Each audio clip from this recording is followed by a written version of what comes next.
Bonjour Perrette, comment ça va? Bonjour Louise, ça va très bien. Merci de me recevoir aujourd'hui. Ça fait plaisir.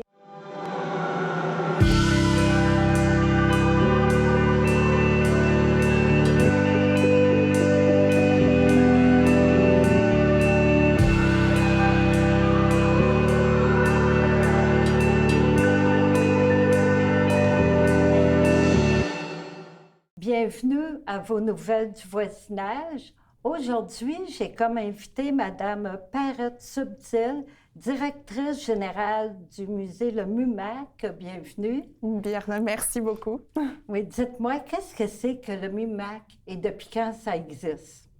Alors Louise, le MUMAC, c'est le musée des métiers d'art du Québec, qui a pris son nouveau nom depuis l'été dernier, l'été 2020. Avant, ce musée s'appelait le musée des maîtres et artisans du Québec depuis 2003.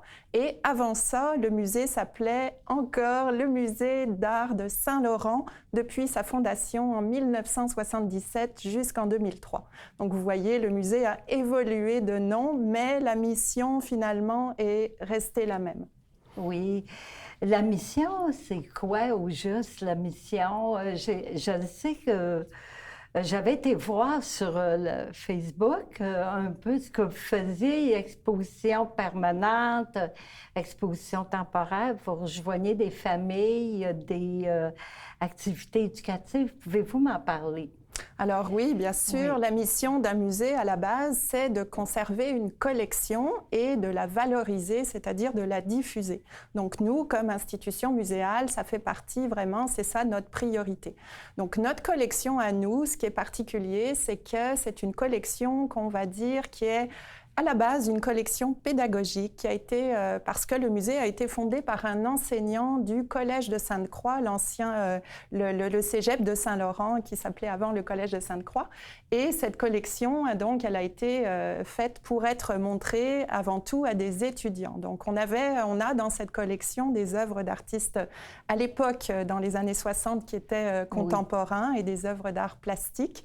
Mais on a aussi beaucoup de choses que ces gens-là ont ramassées sur le bord du chemin parce que c'était avant tout, ils étaient intéressés beaucoup par le patrimoine québécois.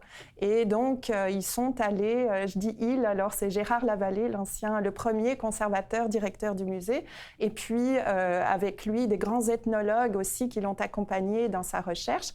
Et ils sont allés ramasser sur le bord du chemin au Québec, donc des œuvres de patrimoine québécois, du mobilier, des œuvres de textile, de céramique, donc on pourrait dire d'art populaire éventuellement, mais donc des anciens métiers, parfois des anciens objets, mais ce qu'on appelle aussi maintenant les métiers d'art du Québec. Les métiers d'art du Québec, OK. Voilà.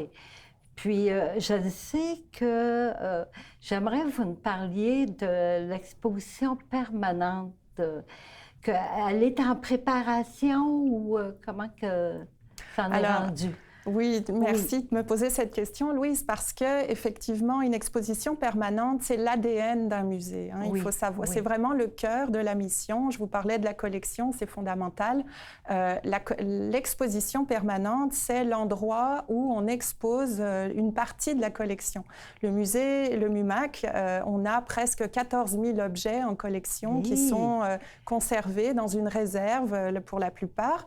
Mais quand on peut, en fait, on essaye de sortir ces objets-là. Et la collection et l'exposition permanente nous permet, dans le fond, de présenter, je dirais, à peu près 350 objets de cette collection. Alors évidemment, c'est les objets les plus intéressants, les mieux conservés, ceux qui ont un intérêt sur le plan pédagogique. Voilà. Donc notre nouvelle exposition permanente, l'ancienne datait de 2003. Cette nouvelle-ci, qu'on termine, j'allais dire, va sortir dès que possible en 2020, maintenant, dès qu'on pourra réouvrir. Et elle se nomme « Objets témoins, une histoire des métiers d'art du Québec ». Oh, puis c'est à travers les époques, je crois, hein? Oui, tout à fait. Oui. C'est ça je dirais, qui fait la spécificité de cette nouvelle exposition. C'est que par le passé, on présentait cette collection beaucoup par métier, la forge, les textiles, le mobilier, le bois, etc. Et nous, on a voulu essayer, voir si notre collection pouvait, dans le fond, se dérouler sur une ligne du temps. Qu'est-ce que ça donnerait si, dans le fond, on essayait d'écrire cette histoire des métiers d'art du Québec que personne jusqu'à présent n'a encore vraiment pris le temps ou pris la peine d'écrire. Et c'est peut-être ça qui est intéressant, c'est que y a des gens qui ont travaillé sur la ceinture fléchée, l'histoire du verre, mais il n'y a personne qui a encore fait ce lien-là. Et c'est quelque part un peu notre petite ambition, notre grande ambition. On aimerait ça, à tout le moins, apporter notre contribution à cette histoire des métiers d'art. C'est une portion de l'histoire de l'art qui est encore très peu étudiée. Ça part de quelle année, là? Ça part dans le temps des colonies que j'avais cru voir ou... Exactement. Oui. Alors, c'est sûr qu'on pourrait partir beaucoup plus tôt. Hein. La période pré-contact avec les colonies est très intéressante et sûrement, il va falloir s'y pencher à un moment donné. Mais pour l'instant, on a fait le choix de se concentrer depuis la Nouvelle-France jusqu'à aujourd'hui. Puis évidemment, on continue d'acquérir, de collectionner des œuvres d'artistes contemporains. Donc, bien sûr, quand on dit aujourd'hui, quelque part, c'est aussi demain. Donc, on va pouvoir essayer de couvrir toute cette période-ci.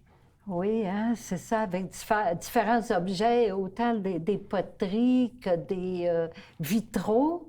Aussi, oui, alors on a beaucoup de beaux objets. Dans d'autres musées, on appelle ces objets-là des collections d'art décoratif. Parfois, dans les grands musées, comme le Musée des Beaux-Arts de Montréal ou le Musée national des Beaux-Arts de Québec, on appelle ces des collections d'art déco. Nous, on a voulu reprendre le terme métier d'art parce que métier d'art, pour le grand public, ça veut quand même dire quelque chose. Et puis, on vient s'inscrire, j'allais dire, dans une discipline artistique qui est assez bien définie finalement, qui sont ces objets issus du travail de la transformation de la matière, soit en petites séries, soit des objets uniques, mais qui sont vraiment basés sur la connaissance technique des matériaux. Et c'est ça vraiment qui définit les métiers d'art au Québec en particulier. Oui, c'est intéressant, hein? Puis, je sais que vous avez écrit un éditorial qui est un véritable cri du cœur. Surtout par rapport à la période qu'on vit actuellement de la pandémie. Comment vous prévoyez, dans les prochains mois, fonctionner là, au musée? Alors, c'est sûr que, comme tout le monde, la pandémie nous affecte, c'est certain. Nous, sur le plan institutionnel, évidemment, ça a eu beaucoup de répercussions. On devait fermer, en fait, on a fermé en février, avant la pandémie, pour quelques mois de travaux, et on devait réouvrir à la fin juin avec notre nouvelle expo permanente dont je viens de vous parler. Malheureusement, la COVID est arrivée en mars et on a dû, dans le fond, mettre sur pause le chantier qu'on avait commencé. Donc, c'est certain que quand on a pu réouvrir, quand le gouvernement, à la fin du mois de mai, nous a dit les musées peuvent réouvrir, là, on a repris le chantier, mais là, on a eu d'autres enjeux. Il a fallu remonter les équipes techniques. Des fournisseurs étaient partis faire des vitrines en plexiglas parce qu'il y avait aussi ces opportunités-là, puis je les comprends tout à fait. Donc, nous, on a dû décaler l'ouverture, puis quand on serait prêt maintenant à ouvrir, dans le fond, à la mi-novembre, mais présentement, on ne sait toujours pas, effectivement, si on va pouvoir ouvrir. Donc, pour nous, c'est vraiment un enjeu actuellement je dirais plutôt de communication parce que, quelque part, on va être prêt pour recevoir le public et on a très, très hâte d'accueillir nos visiteurs. Oui, là, les travaux sont terminés, hein? Ils sont en train de se terminer, excusez-moi. OK. Puis l'exposition, elle suivrait pas longtemps après, ça va être prêt? Dans le fond, l'exposition est prête, se termine en ce moment. On est dans les, j'allais dire, les derniers ajustements. Il va nous rester 2-3 semaines là, pour finaliser ces choses-là. Voilà. Après, c'est effectivement des petits touch-ups, comme on dit dans notre jargon, d'ajustement, d'éclairage, etc., de mise en vitrine des objets. Hein, c'est important qu'ils soient bien présentés. Avez-vous, pour cette exposition permanente-là, plusieurs salles?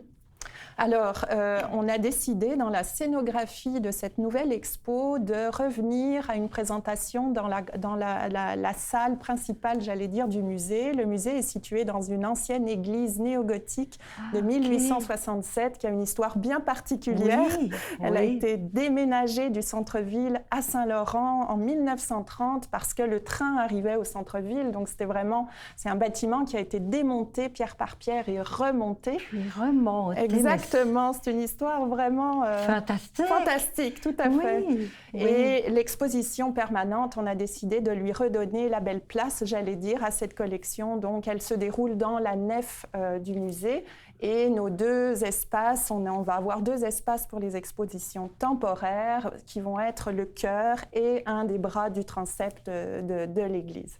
Oh, bien. Vous avez gardé là, finalement tout par rapport au passé, là, ouais, l'église, Oui, tout à fait. Dans le fond, Louise, un des éléments qui est pour nous est important, c'est que oui, on a une collection qui porte sur les artisans et les artisanes du Québec. Et pour nous, c'est fondamental d'avoir un lieu où on peut présenter ces objets-là de façon professionnelle. Mais on se disait aussi, c'est fou, les artisans, ils sont au-dessus de nos têtes. Ils sont dans les gens qui ont sculpté les anges de bois. C'est une ancienne église presbytérienne, donc il y a toute une histoire autour de cette communauté presbytérienne, la présence des Irlandais à Montréal. Et les artisans, ils sont là dans les sculpteurs de pierre, ceux qui ont fait les chandeliers en laiton. Donc on voit bien qu'ils sont présents autour de nous. Les vitraux, je ne vous parle pas des vitraux qui sont extraordinaires, qui datent des années 30 pour le coup, au moment du déménagement. Donc, on est très bien entouré de ces artisans-là et on voulait vraiment aussi valoriser le bâtiment. Oui, le patrimoine bâti, puis tout ça. Exactement. Oui, je me demandais aussi comment le MUMAC faut-il prendre la place qui lui est due dans le paysage muséal montréalais et québécois? Oh mon Dieu, c'est une belle ambition, là encore. Bon, on travaille présentement, effectivement. Quand on a changé de nom, on a aussi changé, j'allais dire, d'identité visuelle. Pour nous, c'était aussi une façon de se démarquer un petit peu. C'est certain qu'une nouvelle appellation pour le public, éventuellement, ça attire l'œil. Mais la mission reste la même, je le précise. On est presque un nouveau musée parce qu'on veut faire surtout découvrir aux gens qui ne nous connaissent pas encore. Et c'était ça, un des enjeux aussi du changement de nom. C'est qu'on trouvait qu'il n'y avait pas assez de Montréalais, pas assez d'amateurs de culture et de patrimoine qui nous connaissaient alors qu'on a beaucoup de belles choses à faire découvrir. Donc ça a été une des raisons de ce changement de nom. Et quelque part, si on a un objectif, c'est effectivement de prendre une place dans le paysage muséal québécois et puis aussi dans ce milieu des métiers d'art. Il faut que ce musée soit une fierté aussi pour les artisans, mais aussi pour tous les gens qui sont des collectionneurs, des amateurs, pouvoir venir voir aussi sur place des vrais objets. On va avoir une boutique, on a toute une programmation culturelle qui va se développer. Donc pour nous, c'est vraiment de donner un lieu au milieu des métiers d'art pour pouvoir concrétiser tout ça. Concrètement, les métiers d'art ont maintenant leur musée. Oui, ça raconte l'histoire à travers les différentes époques. Hein? Exactement. Par les arts, là, oui. Exactement, l'histoire de ces artisans et ces artisanes-là. Et c'était aussi un des objectifs de l'expo permanente. C'était de valoriser vraiment ces femmes qui, que ce soit des religieuses ou des femmes qui souvent travaillaient à la maison pendant, on sait que l'homme était dédié aux travaux plus agricoles, aux travaux des champs, etc. Donc, de pouvoir valoriser, mettre un nom, c'est souvent pas possible, c'est souvent des artisanes anonymes, mais à tout le moins de valoriser tout ce travail par notamment les cercles des fermières, hein, c'est vrai, c'est vrai. Par aussi toutes ces communautés religieuses qui ont été dans l'enseignement de beaucoup de jeunes femmes à l'époque qui construisaient leurs trousseaux, etc. Donc, sur le plan, j'allais dire, historique, ethnologique, c'est très intéressant de pouvoir, par certains objets, attirer l'attention sur, dans le fond, des réalités de l'histoire du Québec. Oui, hein, c'est ça. Puis, comment la MUMAC compte rejoindre les familles et les communautés culturelles de l'arrondissement de Saint-Laurent? Alors pour les communautés, parce qu'effectivement, le musée est situé dans un arrondissement qui est très multiculturel, c'est une des réalités. Et pour nous, c'est très intéressant de pouvoir travailler avec le milieu. Le musée n'est pas déconnecté de son environnement, bien au contraire. Donc une des façons de rejoindre ces communautés, c'est de travailler avec l'accueil d'expositions dans la programmation. Ça fait des années qu'on fait des expositions avec des organismes communautaires. On travaille également avec des organismes qui accueillent les immigrants, par exemple le Carré Saint-Laurent, ou qui sont dédiés à l'intégration des immigrants au Québec, à Montréal en particulier. Donc, on développe des projets avec eux. On est vraiment, j'allais dire, présent. Moi, je fais partie d'un comité interculturel sur lequel on travaille sur la semaine d'action contre le racisme, etc. Donc, on fait des événements. Cette dernière année, on a été très occupés par la nouvelle expo, mais quelque part, on est là. Pour les familles, on offre aussi beaucoup de choses, des ateliers pédagogiques, des ateliers famille. Toutes les fins de semaine, on offre le samedi et le dimanche de 10h à 11h des ateliers qui sont inclus dans le prix du musée. Également, pour la relâche, on a aussi des fêtes d'enfants qui s'adressent aux parents. Si vous voulez venir fêter la fête de vos enfants, on a un animateur qui va faire une activité en salle, puis ensuite une activité de bricolage avec eux. Donc, c'est très sympathique, vraiment. Oui, c'est convivial, hein? Il y a beaucoup de choses.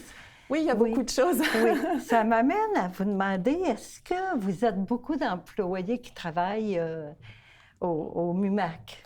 Au musée, je dirais qu'on est une dizaine d'employés permanents. Ce n'est pas une grosse institution. On fait partie, j'allais dire, des institutions de moyenne catégorie. Mais on a beaucoup de jeunes qui viennent faire des stages chez nous, donc pour des durées temporaires, des stages à la conservation, à l'éducation, pour l'animation, des stages en muséologie, etc. Même des stages de l'international. Moi, je viens de France et puis parfois, on reçoit des étudiants de l'École du Louvre notamment. Donc, c'est des façons aussi de connecter le musée à sa réalité et aux jeunes aussi qui sont la relève de demain. Dans le fond, ces gens-là vont éventuellement travailler chez nous. Oui. Est-ce que vous avez besoin de bénévoles? Toujours. Toujours. Hein? Toutes les institutions, c'est comme ici à la télé communautaire. Oui, bien sûr, on a besoin de gens. Si votre public, si les gens sont intéressés, s'ils sont amateurs d'histoire, s'ils aiment communiquer avec le public, il y a beaucoup de choses qu'on peut faire avec nous, que ce soit dans les visites guidées éventuellement, à l'accueil, pour des organisations d'événements, des vernissages, etc., même aux communications, dans les bureaux. Il y a beaucoup de choses. Puis on cherche aussi des administrateurs, des gens qui sont plus spécialisés en droit, éventuellement en finance, qui sont des collectionneurs, des amateurs, là encore, ou qui ont éventuellement un réseau. Ça, c'est toujours intéressant pour le développement du musée. Donc, oui, on est très ouvert à recevoir des bénévoles. Oui, hein? Puis, vous, au musée, les jours et les heures d'ouverture, c'est quand? Alors, on est ouvert tous les jours, de 10h à 17h, sauf le lundi. Ah, sauf les lundis. Exactement. Oui, puis les coordonnées pour vous joindre au musée? C'est très simple. Pour l'instant, notre ancien site web fonctionne encore, mmaq.qc.ca. Et dans quelques jours, on aura, je dirais mi-novembre, on va avoir notre nouveau site web, mumac.com. Donc, qui va être fonctionnel et où on va présenter vraiment toutes nos nouvelles activités là-dessus. On est également sur Facebook et puis par téléphone, donc on peut nous rejoindre directement. Oh, ben, je vous souhaite la meilleure des chances, belle continuation à vous. Puis, merci encore d'être venue. Merci beaucoup, Louise, de m'avoir reçue. Ça me fait extrêmement plaisir. Ça fait plaisir. C'était Louise Miller pour les nouvelles du voisinage. À la prochaine!